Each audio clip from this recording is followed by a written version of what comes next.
నా దగ్గరకొచ్చిన పేషెంట్స్ చాలామంది మోకాళ్ళ నొప్పితో వచ్చిన వాళ్ళు ఉన్నారు. వాళ్ళు తరచుగా అడిగేటువంటి క్వెషన్ ఏంటి అంటే, మోకాళ్ళ నొప్పిలో మనకి ఎలాంటి ఆహారం తీసుకోవాలి అని అడుగుతున్నారు.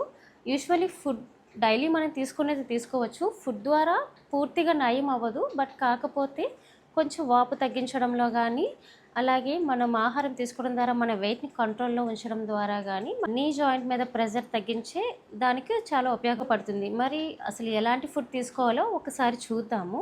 ఈ మోకాళ్ళ నొప్పిలో లేదా మోకాళ్ళ అరుగుదలలో మనకి ఇన్‌ఫ్లమేషన్ అనేది ఎక్కువగా ఉంటుంది. సో, ఈ ఇన్‌ఫ్లమేషన్ తగ్గించే యాంటీ ఇన్‌ఫ్లమేటరీ ఫుడ్స్ తీసుకుంటే చాలా హెల్ప్‌ఫుల్‌గా ఉంటుందనమాట. ఎందులో ఉంటుంది అనంటే కాయగూరలు, ఆకుకూరల్లో ఉంటుంది.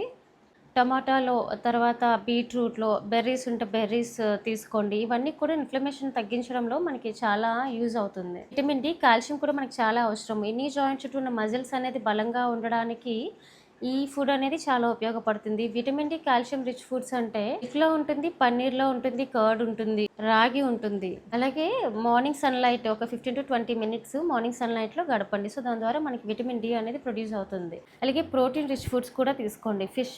ఫిష్ తినేవాళ్ళు ఫిష్ తీసుకోవచ్చు. అలాగే ఎగ్స్, పప్పు ధాన్యాల్లో మనకి ప్రోటీన్ అనేది ఎక్కువగా ఉంటుంది. అలాగే మంచి హెల్తీ ఫ్యాటీ ఉన్న ఫుడ్స్ అనేది తీసుకోండి. లైక్ నట్స్‌లో ఉంటుంది, సీడ్స్‌లో ఉంటుందనమాట. ఫాక్స్ సీడ్స్ లేదంటే మనకి పంకిన్ సీడ్స్, స సన్‌ఫ్లవర్ సీడ్స్ వీటిలో ఉంటుంది. ఆ సీడ్స్ కూడా మనం తీసుకోవచ్చు. హెల్తీ వెయిట్ అనేది మెయింటైన్ చేయండి.